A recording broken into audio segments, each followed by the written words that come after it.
दोस्तों नमस्कार। तो आपका स्वागत है आज की क्लास में। तो आज का टॉपिक हमारा नारीवाद का पार्ट 2 यानी कि उदारवादी नारीवाद।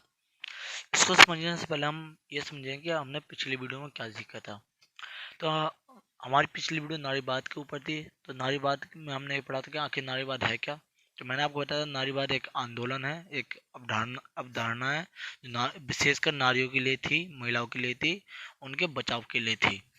और दूसरा पॉइंट हमने ये पढ़ा था पुरुष तत्व, यानी पुरुष तत्व किसे कहते हैं। पुरुष तत्व उसे कहते हैं जिस एरिया में, यानी कि किसी एक उदाहरण के रूप में, यानी कि किसी घर में जहाँ पुरुषों की ही चलती है उसे कहते हैं पुरुष तत्व, यानी पुरुष प्रधान एरिया या देश।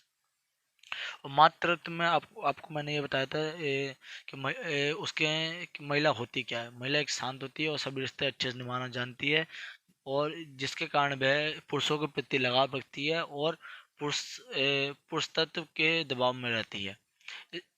ये हमने पढ़ा था मातृत्व में। और नारीवाद के प्रकार जो कि मैंने आपको बताए थे, नारीवाद के 3 प्रकार हैं: उदारवादी, रूढ़िवादी और नारीवाद और समाजवादी। तो आज का टॉपिक हमारा उदारवादी नारीवाद आखिर है क्या, तो समझते हैं। तो पहले तो हम उदारवाद के बारे में जानते हैं कि उदारवाद है क्या। मैंने आपको बताया था उदारवादी उन्हें कहते हैं जो परिवर्तन को स्वीकार करते हैं, परिवर्तनशील होते हैं, जो विकास में विश्वास रखते हैं, यानी कि व्यक्तिगत विकास में विश्वास रखते हैं। ये मैंने आपको पढ़ाया था। तो आई होप इतना आपको पता होगा कि उदारवाद है क्या।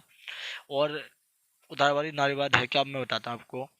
उदारवादी नारीवाद उदारवाद से जुड़ी मान्यताओं के आधार पर स्त्री स्त्री की दशा में सुधार की मांग करता है।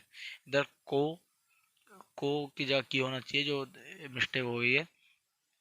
तो उदारवादी नारीवाद से जुड़ी मान्यताओं के आधार पर स्त्री की दशा में सुधार की मांग करता है, यानी कि जो उदारवादी नारीवाद है वो ये कहता है कि जो पुरुष और महिला है ना, उसके सारे रूल समान होना चाहिए। ना कि पुरुषों को एक्स्ट्रा अधिकार देना चाहिए, ना ही महिलाओं को। सबके अधिकार समान होने चाहिए, जो कि अभी है। अभी महिला और पुरुष समान है, कंधे से कंधा मिलाकर चलती हैं। दोनों के अधिकार समान है, क्योंकि हमारे संविधान में दोनों को बराबर का दर्जा दिया गया है। यह आपको पता ही होगा। और इसकी अवधारणा या धारणा क्या थी, उदारवादी नारीवाद की धारणा क्या थी। इस धारणा का उदय परंपरागत विभेदों के संदर्भ में हुआ। तो उदारवादी नारीवाद का प्रारंभ कहाँ से हुआ? परंपरागत विभेदों, जो परंपरागत हमारी परंपराएं चली आ रही थी, जो नियम चले आ रहे थे, उसके संदर्भ में हुआ। उनको हटाने या रोकने के लिए हुआ। कि पहले हम यही मानते थे पुरुष ही महान व्यक्ति है, महिला कुछ नहीं है, महिला केवल घर का कार्य करने के लिए है। तो ऐसा नहीं है। तो उसके संदर्भ में इसका उदय हुआ था। तो इस धारणा का मुख्य उद्देश्य पूर्ण रूप से लिंग के आधार पर विभेद को समाप्त करना है। जो उदारवादी हैं वो ये मानते हैं जो जो लिंग के आधार पर भेदभाव किए जाते हैं महिला और पुरुष के साथ, महिलाओं के साथ, तो उसको खत्म करना है। तो इनका मेन मोटो क्या हुआ? लिंग के आधार पर विभेदों को समाप्त करना। तो उदारवादी नारीवाद का मानना है कि महिलाओं को पूर्ण अवसर की समानता, सामान्य कार्यों के लिए समान वेतन तथा सभी व्यवसायिक कार्यों में समानता होनी चाहिए। तो दूसरा पॉइंट यह, उदारवादी ये चाहते थे कि जो महिलाएं हैं उसे पुरुषों के समान व्यवसाय व्यवसाय करने की समानता हो, कोई भी पुरुषों के समान वेतन मिलने की समानता हो, पुरुषों के समान कार्य करने की समानता हो। ये उदारवादी मानते थे कि उन्हें हर रूप में हर तरह से समानता प्राप्त हो। ये उदारवादी चाहते थे। तो आई होप आपको इतना समझ आया होगा। अब नेक्स्ट पॉइंट बढ़ते हैं। ये नारीवाद की सबसे प्रसिद्ध धारणा है। ये सबसे प्रसिद्ध धारणा क्यों है? क्योंकि इसे अभी भी अप्लाई किया गया है। जो इसके मेन मोटो थे उनको अप्लाई किया गया था, लेकिन ये पूर्ण रूप से अप्लाई नहीं हुआ था।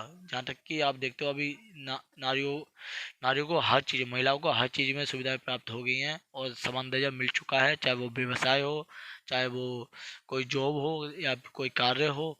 और आप देखते हो एक बाइक महिला भी चलाती है, कोई लड़की भी चलाती है, लड़का भी चलाता है। एक एक पायलट लड़की भी है, लड़का भी है। मतलब जॉब समान है, कोई भी कार्य लड़की कर सकती है, लड़का भी कर सकता है, जो कि अभी हमारे संविधान में है और हमारे देश में होता भी है। लेकिन ये पूर्ण रूप से कारगर नहीं है। लेकिन पूर्ण रूप से कारगर क्यों नहीं है? कारगर न होने के कारण नारीवादियों द्वारा इनकी कई आधारों पर आलोचना है। और इसकी जो ये पूर्ण रूप से कारगर इसलिए नहीं हो पाया क्योंकि इसकी आलोचना की गई थी। अब देखते हैं इसकी आलोचना कौन कौन सी की गई थी। आलोचना, ये धारणा लिंगत विभेद के समाधान का विस्तृत उपाय नहीं बताता है। जो उदारवादी हैं ये लिंग के आधार पर समाधान विस्तृत रूप से नहीं बता पाता है। यानी कहने का अर्थ है कि जो उदारवादी थे उन्होंने उपाय तो बताया लेकिन पूर्ण रूप से नहीं बताया कि किस तरीके से इस समस्या का हल हो सकता है। उन्होंने बस एक ऑप्शन दे दिया तुम्हें कि इसको ख़त्म करो, लेकिन ये नहीं बताया कि कैसे ख़त्म करो। कोई भी चीज़ एकदम से लागू की जाएगी तो वो संभव नहीं है, धीरे धीरे करके ही होता है। तो रूढ़िवादी नारीवाद इस सिद्धांत की आलोचना करते समय यह कहते हैं कि इस सिद्धांत के द्वारा अप्रत्यक्ष रूप से महिलाओं के अधिकारों की अपेक्षा पुरुषों के अधिकारों का समर्थन किया जाता है।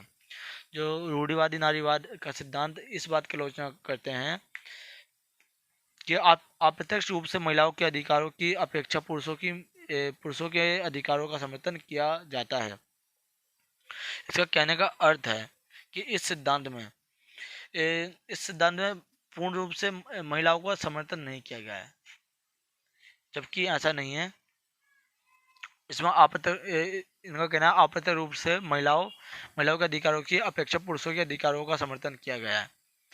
मतलब ये कहना चाहते हैं महिलाओं के अधिकारों का समर्थन कर रहे हैं, बट ये अप्रत्यक्ष रूप से पुरुषों के अधिकारों को बढ़ावा दे रहे हैं, जो कि ये इसकी आलोचना थी। और तीसरी आलोचना ये थी, इस सिद्धांत लिंगत समानता को स्थापित करने में असंबल यानी पूर्ण रूप से नहीं कर पाया। जो लिंगत समानता है उसको पूर्ण रूप से नहीं कर पाया था, इसीलिए इसको असफल माना गया।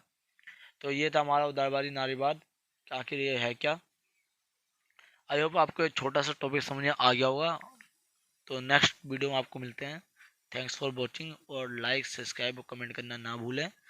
अगर आप वीडियो को शेयर करोगे तो मैं जल्द से जल्द आपको नेक्स्ट टॉपिक की वीडियो बनाऊंगा।